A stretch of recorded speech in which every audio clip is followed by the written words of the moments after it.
Megatron! Hey everyone, it's me, Time Foss, and today we're going to be taking a look at Blokees Classic Class Megatron. Now, like my previous review, this is in the same line that made the Optimus that you see back there, and now this is Megatron. So, I'm not going to go into too much because you've probably seen the review of Optimus Prime. If you haven't, click the link in the description or in the pinned comment. Now, let's take a look at the detail on Megatron.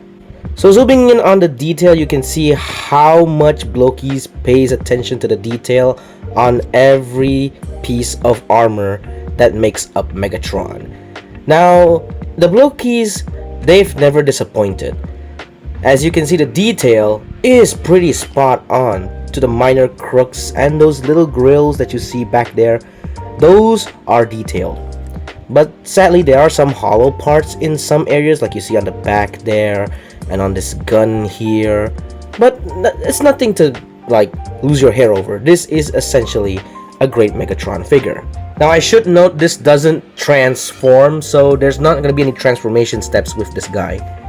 Now something that this thing improves over Optimus Prime is that the side skirts are different. Now on Optimus, they were hinge joints that pop off easily. This one opted for ball joints. You can see this uses the ball joint system, which in my opinion is better. It doesn't pop off as easily as Optimus did. So they can move forward, back, move all the way around. And I don't even know why they decided to use that on this guy but not Optimus. I think it would have worked better, I guess. But that's just me. Now before anything, there is a light up feature just like Optimus. All you gotta do is tap on him a few times, like, and there you can see some bright LEDs in there. His eyes glow. Let me just turn off the lights for a second. And yeah, that's the light up feature. Now the light up feature does actually work with his chest cavity. If I can just get this off.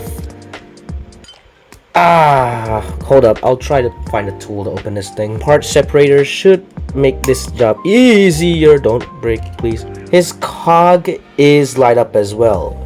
Now sadly, this will be covered up with the chest piece, which does have a great Decepticon symbol on there if my camera can ever pick it up. But yeah, the light up feature does exist with this figure as well, and all of the classic class, honestly. On to articulation, and it's not really that different from Optimus himself. The arms can rotate all the way around. The shoulder pad does do some magnificent stuff. Look at that separation right there. The head can move up and down, rotate. Waist can rotate, legs can kick forward, and to the ball joint there, it does work better compared to Optimus. It doesn't fall off. Move back, outwards movement is available.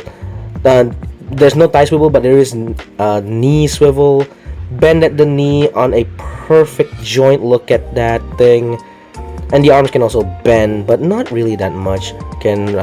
Wrist can rotate. So the knee joint is very great because it is on a hinge joint, so it can move up really far like this, and the legs themselves, I mean the foot, can move up very far like so, and move down not a whole lot. And sadly, the pivots on this figure are a bit limited, so it can't do the outward stand like this, but he can do the forwards thing if you try hard enough.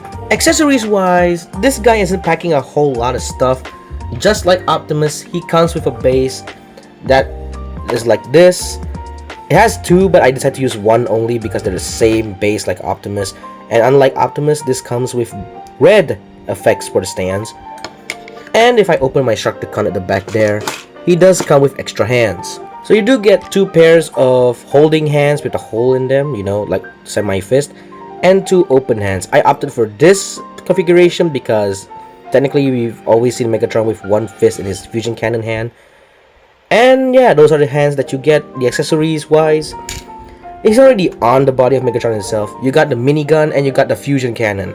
Now, the minigun I can't remove because it's so tight in there that if I try to take it off, I would just break it. But it is an option that you can remove it.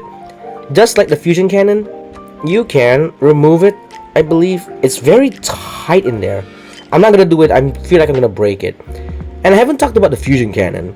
But this fusion cannon is so good looking, like 3 barrels. The silver piece goes up there, which is basically this hand extending. As you can see, they're the same piece of armor. So literally, this is like the best design for Megatron in my opinion, because He looks so good. Even in the movie, he's so good looking. I've never been a fan of Megatron, but this makes me love the design. Size comparison. Here he is next to Chodo Ultraman Gaia, my next review. Next to NSD Gundam.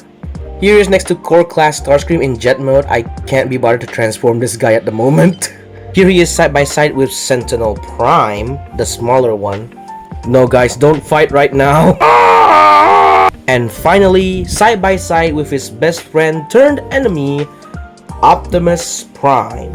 And I'm not gonna lie, these two look damn good together. So that was my review of Classic Class Megatron. Now, what's my final verdict? Well, this figure is actually pretty good, solid, and fun to build.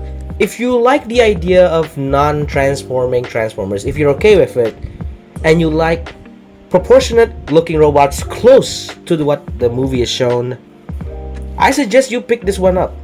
Sure, it can transform, but the amount of articulation, the size, the detail that's on this thing makes up for it, in my opinion. And it goes well with your other Blokees Classic Class if you've already owned them. And if you're a big fan of Blokees and their products, this is one that you should really pick up. Now honestly, how does it compare to other Megatrons out there? I can't really say because this is my first ever Megatron figure, but if it's anything, I like the design of this Megatron, and maybe after this I'll try to find a G1 Megatron to complement this guy. So overall, yeah, I do recommend this figure. If you're interested, go pick it up. They are very much available at all outlets online, especially in Toys R Us. That's all for me. I'll see you all in another review. Take care. I'll riz them myself after I mug everyone in my way!